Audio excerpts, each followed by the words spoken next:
Night on Earth kind of grew out of frustration, where I had a film, one of the several times when I had a project I was really, really working toward, and something happened to stop it or delay it that was not in my control. And I had put so much into this one project that I got really kind of depressed and disillusioned and frustrated. So after about a month of just kind of moping around in my house and not even going out, I forget, one of my friends said, "Man, what are you doing? Why don't you just write something else real fast, you know?"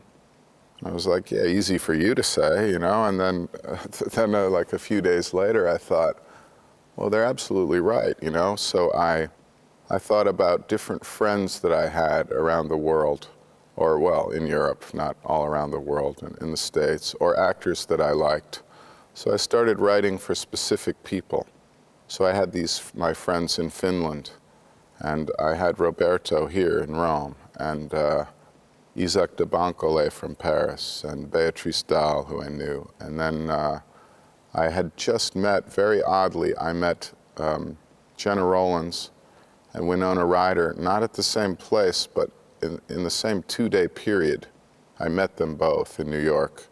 And so I just started writing for all of them, and I wrote the script in like 9 days, very, very fast, and then just proceeded with that film. And I thought at the time, this will be an easy film to make. You're in little cabs, and it's a very small cast.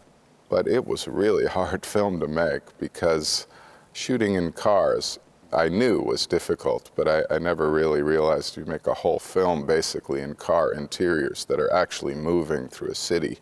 And there's not rear projection, and you're not on a sound stage.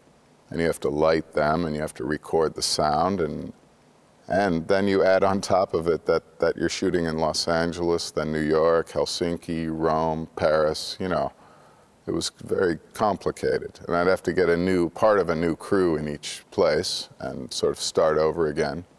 So it was actually a difficult film to make. I thought it would be easy. But I wrote it very fast, and I was very lucky to have the people I wrote it for all wanted to be in it. So it was easy to put together, and not so easy to actually film. Do you like the film? Yeah, I do. I like it. I think I like all of my films to some degree, but people think this is weird, but I honestly refuse to see my films again once they're finished, and I've seen them with an audience that it's not a film festival, and they don't know I'm there. And I go see the film in an audience in a theater, and then I've never seen them again, any of them. And when I have to, say, do a new, like a digital master for video or something, I make them show me the reels out of order to color time them, and I want no sound.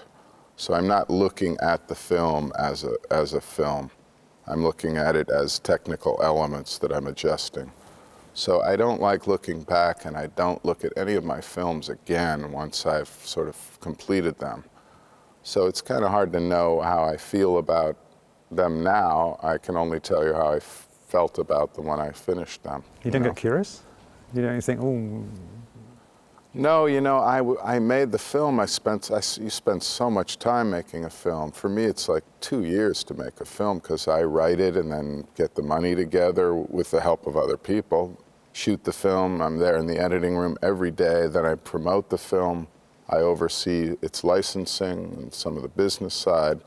And by that point, man, I've seen the film 1,000 times. I don't really need to see it again, you know? Even at the distance of 10, 15 years? Well, that might occur to me later, but so far I'm not curious really to look at them.